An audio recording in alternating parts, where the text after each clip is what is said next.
El tema que le traigo a este Congreso Internacional tan importante es el impacto de la inteligencia artificial y nuevas tecnologías en derechos humanos y las ciencias forenses.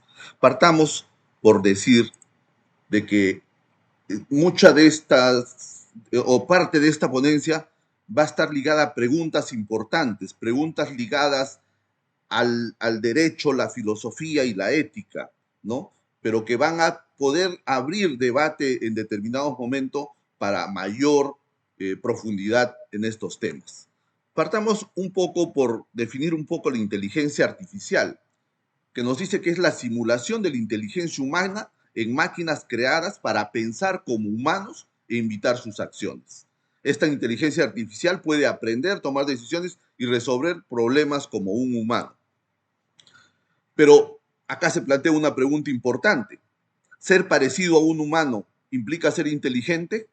Con las guerras, la contaminación, el hambre, que las máquinas se parezcan a nosotros significan que son inteligentes. Tal vez eso es lo que nos asusta y tal vez eso es lo que mayor debate trae a esta implicancia o a este impacto que va a dar estas nuevas tecnologías con respecto a la humanidad. Ahora, hay que también tener en cuenta que las máquinas son inteligencias lógicas, podríamos llamarlos hasta seres lógicos, y nosotros somos seres emocionales, inteligencias emocionales, y esa es una de las principales diferencias. Ellas, las inteligencias de este tipo, tecnológicas, manejan algoritmos de aprendizaje, estadística y algunos protocolos para poder aprender y luego responder. Casi similar a nosotros, que adquirimos experiencia, adquirimos conocimiento y hacemos lo mismo y luego aplicamos a nuestra vida diaria lo aprendido. Ahora, otra de las diferencias también es que las tareas fáciles para nosotros, como tomar un vaso y poder beber agua, para nosotros es una tarea bastante fácil, pero para la inteligencia artificial es una tarea difícil. Sin embargo, procesar cientos y miles de páginas web en fracciones de segundos para la inteligencia artificial es bastante fácil, pero para nosotros es difícil. También hay que romper el esquema de que las máquinas de inteligencia artificial son humanoides como lo que nos ha presentado Hollywood, ¿no? Y que tienen funciones inteligentes y que tratan de imitar al ser humano en su forma. No, las máquinas inteligentes son aquellas que son funcionales para determinado fin, determinada tarea. Es en cuanto a algunas precisiones. En cuanto a las nuevas tecnologías, tenemos las neurotecnologías. Las neurotecnologías engloban todas esas tecnologías desarrolladas a entender y a conectar nuestro sistema nervioso, el cerebro humano, para visualizar sus procesos y tratar de controlar, reparar o mejorar las funciones a nivel de tecnología. Es decir, puedo hacer mejoras en las capacidades de memoria, de visión, de fuerza, ¿no? Estudios están haciéndose para hacer interfaces cerebro-cerebro, interfaces también cerebro-máquina. Entonces, las nuevas tecnologías o las neurotecnologías están destinadas a ese tipo de finalidad, mejorar con la tecnología nuestras capacidades, tanto físicas como mentales. Sin embargo, también hay otra rama de la ciencia que son las neurociencias. Las neurociencias van por el estudio del sistema nervioso, el cerebro y todo el sistema nervioso. El objetivo de la neurociencia es comprender cómo funciona este sistema nervioso para poder producir y regular funciones corporales básicas. Por ejemplo, nuestras emociones, cómo funcionan, nuestros pensamientos, sentimientos, las decisiones que tomamos, ¿no? La respiración, los latidos del corazón, cómo se controla esto. Las neurociencias tratan de entender este sistema. Ahora, ¿por qué tratan de entender esto? Porque en la unión entre las neurociencias y la neurotecnología va a ser de que una sirva para explicar cómo funcionamos y otro y la neurotecnología va a agarrar la inteligencia artificial y otros mecanismos para poder incorporar mejoras a ese funcionamiento que nosotros tenemos.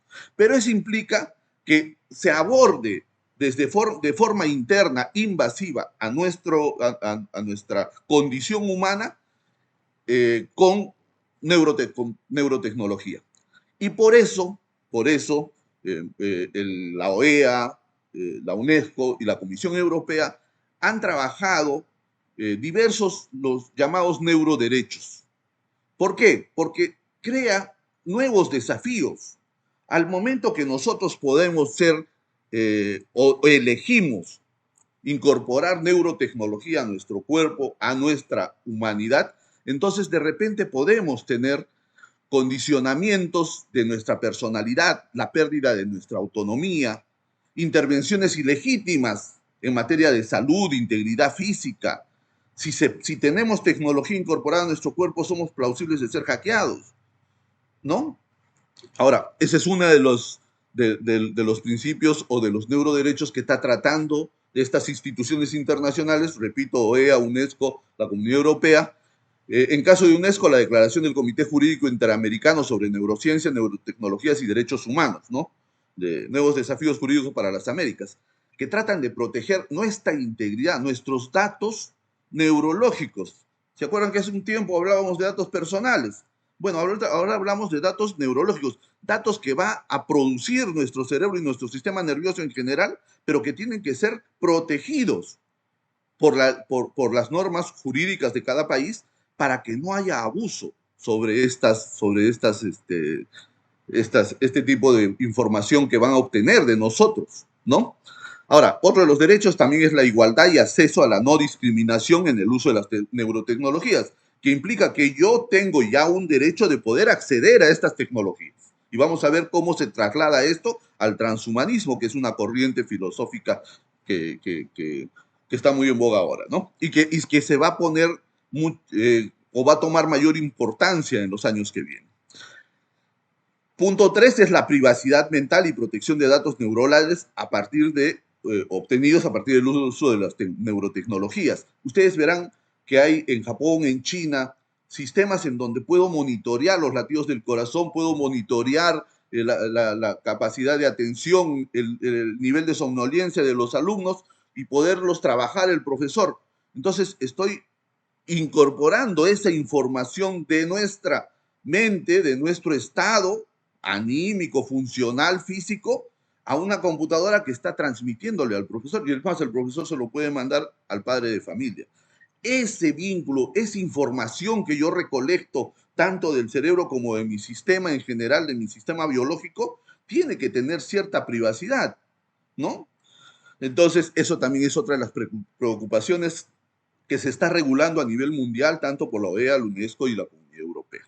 Y la otra es la libertad de expresión y acceso a la información pública. Las inteligencias artificiales deben ser inteligibles, es decir, debemos comprender qué hacen. En el campo jurídico, por ejemplo, yo soy abogado y soy programador de computadoras. ¿Qué es lo que pasa?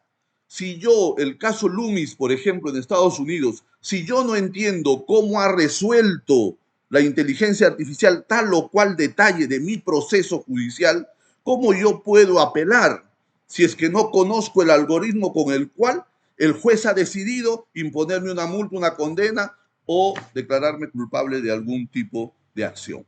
Entonces, el conocimiento y también el prestar consentimiento de que se use inteligencia artificial tanto en mi cuerpo como en mis procesos y en mi vida social es importantísimo que esté regulado en todos nuestros países. Ahora, de ahí se han desprendido algunos de estos neuroderechos que son el derecho a la identidad personal y el libre albedrío. No, pero ese es el futuro, no se va a poder. Estamos hablando pues de acá a 100 años. No. Miren, hay un libro, ¿Por qué dormimos? De repente les pongo el autor en el chat, en el transcurso de lo que queda para la ponencia. Pero, por ejemplo, ya se puede reescribir nuestra memoria mediante impulsos eléctricos y mediante el sueño. Entonces no estamos hablando de un futuro lejano, estamos hablando de lo que está pasando históricamente ahora y en donde la inteligencia artificial y las nuevas tecnologías están dándonos la oportunidad de elegir estas herramientas para mejora, pero también nos pueden destruir si es que las utilizamos mal. Y nuevamente repito, el derecho a la privacidad y consentimiento de esta información que se va a desprender de nuestro propio ser humano biológico y que va a entregar a la inteligencia artificial para que sea procesada. Este tipo de inteligencias, como habíamos dicho, es lógica y trabaja con antecedentes históricos para poder proyectar y para poder decidir. Y esto significa que pueda tener sesgos de discriminación. Repito, el caso Loomis en Estados Unidos, que con mayor abundancia podemos discutir. Y también el derecho al acceso equitativo de las tecnologías, es decir, garantizar que ese acceso sea para todos. Pero ustedes saben que eso también tiene limitaciones, empezando por la limitación económica. Si no tengo para comprarme un brazo tecnológicamente avanzado, pues no lo voy a hacer y me quedaré sin brazo. Pero si tengo el dinero para hacerlo, no solo cambiaré mi brazo, de repente quiero cambiar algunos otros órganos que considero que no me sirven. Y ahí viene un derecho que se va a crear o que está en desarrollo o que está en prospección, que es el derecho a rediseñarse humanamente, sobre todo aquellos que no se identifican plenamente como seres humanos, y en donde yo puedo tener pues el acceso económico y ahora tecnológico para poder mejorar mis funciones cognitivas o mis funciones físicas en cuanto a mejor visión, mayor fuerza, mayor velocidad. Y entonces ahí viene el transhumanismo, que es un movimiento intelectual que propone Doctor Jorge, superar, sí, respetuosamente quisiera informarle que le queda un minutito para ir cerrando. sí, sí. El transhumanismo que, bueno, está dividido pues en dos etapas, ¿no? El transhumanismo tecnológico y el transhumanismo genético. Y en ese sentido, el transhumanismo va a poder llegar a todos nosotros, probablemente no, y las aplicaciones son ilimitadas. En cuanto al transhumanismo tecnológico, quiere decir que voy a poder incorporar tecnología a mi cuerpo. Y en cuanto al transhumanismo genético, voy a poder modificarme genéticamente para poder mejorar mis funciones.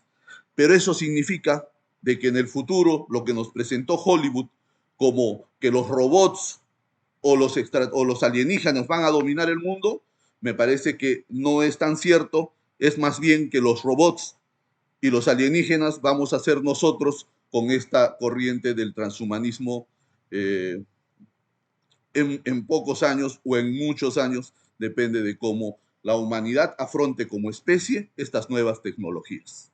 Bueno, he concluido por ahora.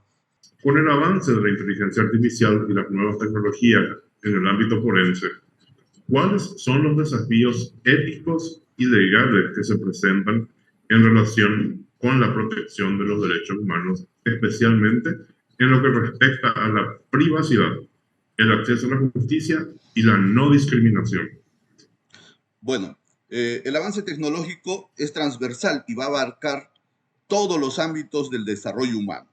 Sin embargo, es importante la pregunta por qué hay un especial enfoque en el ámbito jurídico y cómo impacta la inteligencia artificial en los derechos fundamentales procesales, como el debido proceso, el derecho a la defensa, la presunción de inocencia.